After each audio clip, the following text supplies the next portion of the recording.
We hope everyone is taking the advice, staying home, staying healthy. Welcome to Free Agency Frenzy, and what a frenzy it has been. And it's no different today. The starting jobs have been filled up. We've seen Phillip Rivers go to Indianapolis, Tom Brady go to Tampa, Teddy. First it was Skip, then it was Drip, now it's Whip Bayless with 3 question marks. Yep.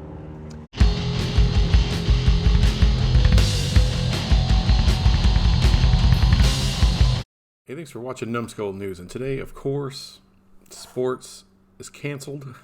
We're coming up on 2 weeks. We're all going through withdrawals. And NFL free agency is kind of like our methadone. So, let's get into what the Cowboys have been doing. Let's start with the people they lost. So, they lost Byron Jones. You know, he's a good player. You know, first round pick. I believe he's lived up to that hype. However, Miami... that's ridiculous money. They're paying him like the #1 cornerback in all of football. And he's not. I mean, good Lord, he never intercepts the ball, never causes any other kind of turnovers. He's a good player. He's a good cover guy. But Pro Football Focus has him ranked 14th overall, and you just paid him #1. Well, that's why Miami is Miami. And they also lost Robert Quinn. That one hurts, because that's going to be very difficult to replace those sacks in this lineup. You know, through the draft at number 17th pick, it's going to be really tough. I don't think there's anyone on the free agent market that's going to be able to do what Robert Quinn did for you. And the Bears, again, just stupid money. A guy's 30 years old, and you gave him a 5-year deal.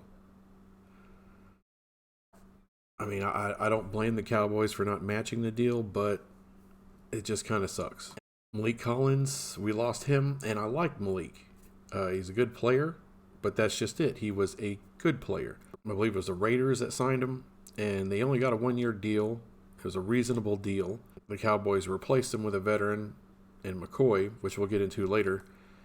And essentially, the yearly money is basically the same. And the Cowboys seem like they want to go towards bigger guys up front on the defensive line.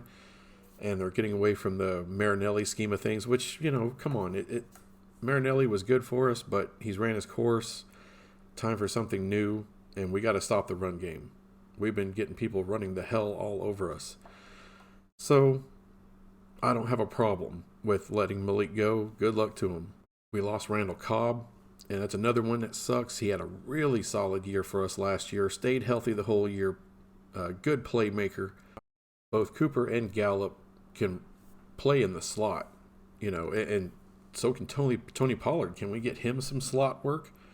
So, I mean, everyone's talking about trying to go out and find another slot receiver, maybe Emmanuel Sanders, which would be great, but we have guys who could run the slot.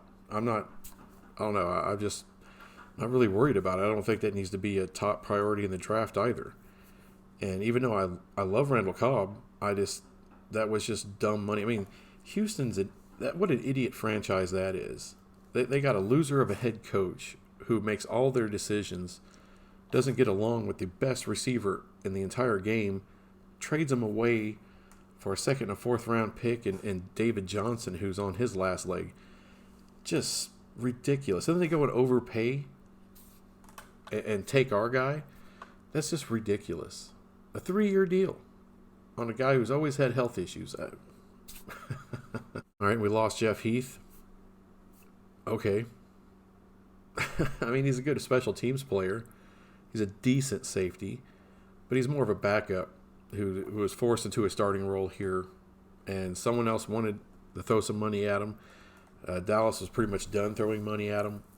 The new coaching staff figured they can upgrade, and they did. Jason Witten, it's going to suck seeing Jason Witten play for another organization, but you know, the time has passed. It's time for the new guys to come in, and let's see what those guys have. I'm thankful for Jason Witten, one of the best Cowboys we've ever had. Sucks that we never could put a ring on his finger, but it is what it is. And I just wish nothing but the best for him going to the Oakland Raiders. And I think the Raiders are going to be a good team. Not just because of Jason Witten or Malik Collins or any of those guys, but, you know, they're putting together some solid stuff there. And, you know, I hope one day that Jason Witten can come back into the Cowboys fold as a coach possibly. And after that, the only notable guys that we lost is Xavier Suafilo and Cam Fleming, both backup offensive linemen, which are important. I know Cam Fleming went to New York with Jason Garrett, but those guys aren't exactly hard to replace. They're not, they're backups. So you go into the draft, maybe a free agent, maybe, and you find their replacements and you put them in. We did lose some good guys, but we also kept some good guys. Number one, and most notably, we kept Amari Cooper. People talk about the contract and, he's not as good on the road as he is at home, all these kind of things. But look, it's become clear that the Cowboys are going to keep Dak Prescott. They gave him the franchise tag. And unlike Dak, Amari actually was willing not to be the highest paid at his position. And they were able to get a deal done. And believe it or not, it's a pretty team-friendly deal. The guaranteed money isn't super, super high. He's the second overall highest paid receiver in the league. And a 5-year deal, you can cut bait with him towards the end. It's very little salary cap hit. But Amari Cooper's 25 years old. So I don't mind rolling with the guy. And by the way, everyone's numbers on the road go down. It's not just Amari Cooper. So it's actually an oddity if your numbers go up or stay the same. We do have a new coaching staff. Mike McCarthy is really, really good at offense. So I don't foresee a problem with getting Amari Cooper possibly better than he's been on the road. We also kept Anthony Brown, which, you may say, well, big deal. Well, he's a 6th-round pick that turned into something pretty good. He's a good corner. He's not great. He's not that much worse than Byron Jones. I know people are like, what the hell are you talking about? Well, Byron Jones is a shutdown guy. No, he's not. He's not. I've seen him get burnt plenty. Anthony Brown will get burnt too. But he's a player, man. He will go after people. And I just like the attitude. I like the hard work. He got hurt quite a bit last year and missed a lot of time. But it's a good keep and a good guy to have on the roster. And Blake Jarwin got a 3-year deal, very team-friendly, and he's got a lot of attributes. We just got to see this guy, and now he's going to get the opportunity to see what he has. He still has to work on that blocking. There's no doubt about that, but let's see if we can get this guy to a higher level. Darian Thompson, no, he's a backup safety, but a really good special teams player. So that's good to have that continuity. You're losing Jeff Heath and his special teams ability, which that was his best value.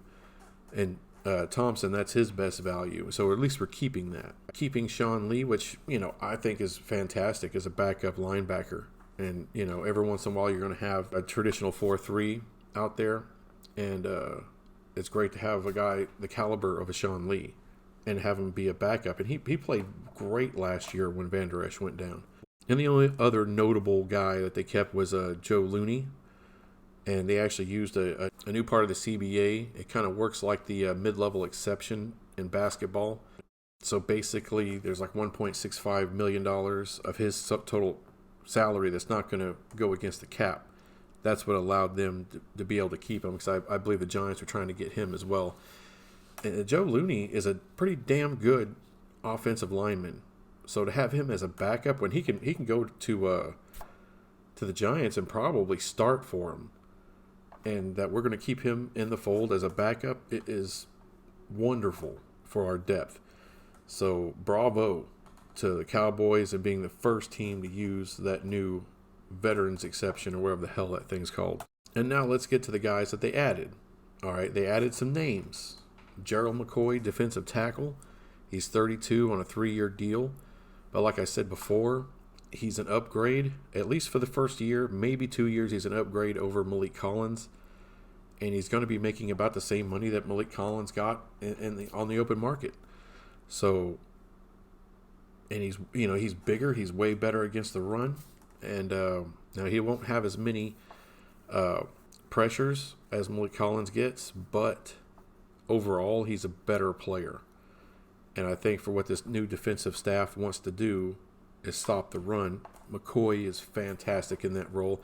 and he will get you a couple sacks every year. And there's Clinton-Dix. Now, there's some people that crap on this deal that aren't as excited as I am about having Clinton-Dix in the fold. He plays safety. Now, if you don't know anything else about Clinton-Dix, he is a noticeably better option than Jeff Heath. That's just a fact. He's just a better all-around football player than Jeff Heath. He's not the best tackler, but he gets it done. And there's a channel called Voc Lombardi that did a breakdown of Clinton-Dix, which is really illuminating. And, the guy will take chances, and he'll get burnt once in a while on those chances, but he's a very smart, very intelligent football player. And a lot of times those chances, that's not about, he's not guessing. He's not pulling something out of his ass. He actually, has an idea of what's going on, what the quarterback is thinking, and is playing that chess game and trying to jump a route and grab an interception. And he'll do that. Jeff Heath would never do that. I mean, he'd lay you out. Once you caught the ball, he'd hit the crap out of you, but he ain't never ball hawking a damn thing. And Clinton-Dix will force some turnovers next year, so that's something that is greatly needed from our secondary. And the latest right now that's being tossed about on Twitter is the Cowboys are in contract negotiations with Dontari Poe. He's 30 years old, another veteran, but a huge and very athletic nose tackle. And in case you were wondering, nose tackle, we play a 4-3. Well, there's going to be a lot more 3-4 sprinkled into the mix with Coach Nolan. That's what he primarily likes to do. But he's also coached a 4-3. Dontari Poe has played in a 4-3 as well as a 3-4. He could play defensive end. He could play defensive tackle, not just nose guard. The guy is a space eater. I mean, he's getting older. He's not going to be as athletic as he was in the past. I mean, the dude was sick. Ran like a 4.6 40 on the combine. That freaking huge. He's going to be part of that defensive line rotation with Gerald McCoy.